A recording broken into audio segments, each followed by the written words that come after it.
अब है श्री नारायण भट्ट जी का चरित्र।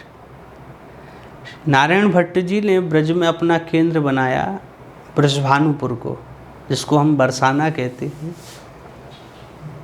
उसका नाम है वृषभानुपुर।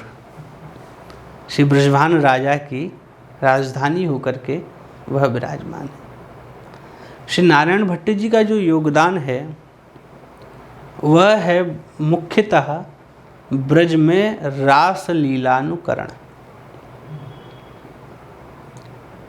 ब्रज में रासलीला जो है सर्वप्रथम गोपियों ने की और वह रास मंडल में की। जब श्री कृष्ण रास के मध्य में से आप अंतर्ध्यान हो गए हैं और गोपियां व्याकुल होकर के आपको ढूंढ रही हैं, उसी समय गोपियां कृष्ण भावित होकर के, कृष्ण भाव को उनके विरह में इतनी डूब गईं कि वह कृष्ण भावित होकर के स्वयं ही कृष्ण बन करके और कृष्ण लीलाओं का अनुकरण करने लगी। एक गोपी जो है उसने सारी गोपियों के जो आंचल हैं उनकी एक गठरी बनाई करके, एक बड़ी सी गठरी बना ली, उसको हाथ में उठा लिया। एक गोपी पेड़ पे चढ़ गई, ऊपर से पत्ता जो है बरसा रही है। वो कह रही देखो इंद्र कोप कर रहा है, बारिश हो रही है, मैंने गिरिराज उठा लिए हैं, तुम सब मेरे नीचे आ जाओ, मैं तुम्हारी रक्षा करूँगा।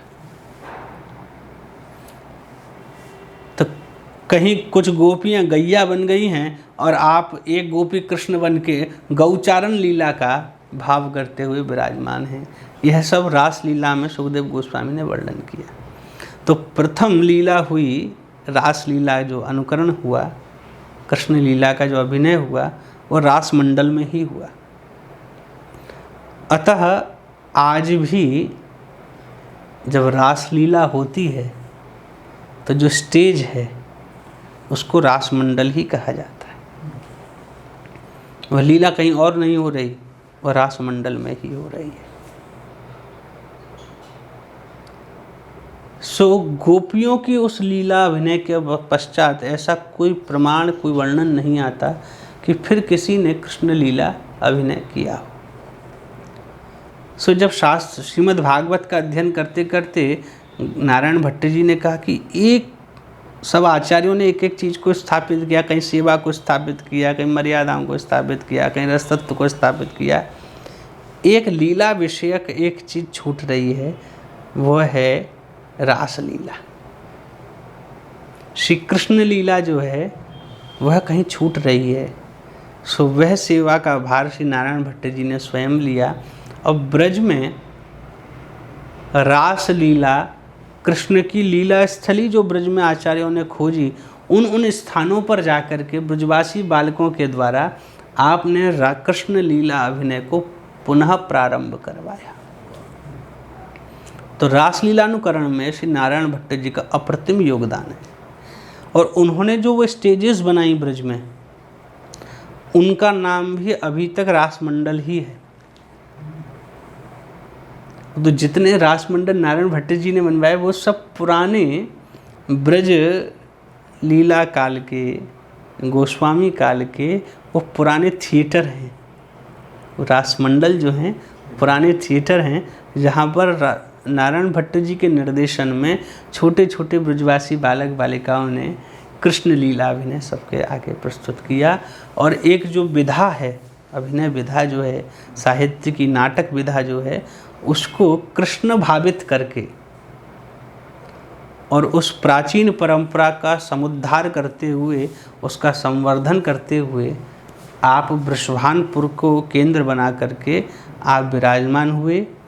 और आपका दूसरा विशेष कार्य हुआ, आपने ग्रंथ की रचना करी ब्रज भक्ति विलास। उस ब्रज भक्ति विलास में ब्रज के जो कृष्ण लीला स्थली हैं उनका स्वरूप क्या है, उनकी सीमा क्या है, वहाँ के जो देवता हैं उनका स्वरूप क्या है, उनका क्या प्रणाम मंत्र है, उनका क्या अर्घ मंत्र है, वहाँ की उस क्षेत्र की क्या लीला भावना है। यह अभी तक श्रुति परंपरा में थी, उसको लिपिबद्ध करना, यह प्रथम कार्य जो है श्री नारायण भट्ट जी ने किया। तो यह उनके जो दो विशेष कार्य हैं, और आप वृषभानुपुर के पास में ही ऊंचा गांव, श्री ललिता जी का जन्म स्थान जो है, उस ऊंचा गांव में आपकी गद्दी विराजमान है। अद्यतन उनके वंशज जो हैं अद्यतन विराजमान हैं, इसलिए ब्रज की सबसे बड़ी गद्दी जो है वह श्री ऊंचा गांव में नारायण भट्ट जी की गद्दी को माना गया। वह ब्रज की सबसे बड़ी गद्दी है। और केवल गौड़िया परंपरा में ही नहीं, समस्त ब्रजस्थ जितने भी वैष्णव परंपरा हैं, जितनी भी, उन सब ने एक मत से ऊंचा गांव की गद्दी को सबसे बड़ी गद्दी ब्रज की माना है। श्री ललिता जी जो हैं वो गोपियों में प्रधान आचार्य होकर के विराजमान हैं।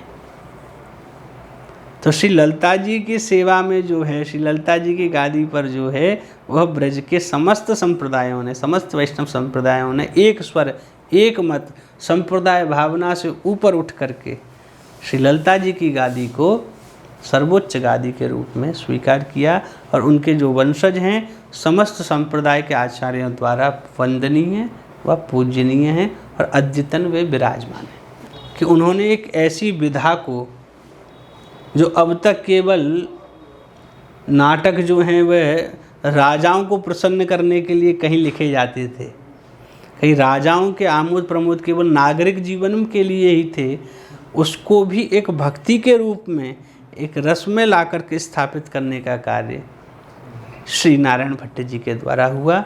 और दूसरा, जो अब तक ब्रज के लीला स्थलों के लीला और उनका स्वरूप जो अभी तक श्रुति परंपरा में था, वैष्णव लोग आते थे तो जो तीर्थ पुरोहित हैं या जो उस गांव के निवासी हैं वे वहाँ की लीलाएं बताते थे, उसका कोई ग्रंथ कहीं लिपिबद्ध नहीं थी।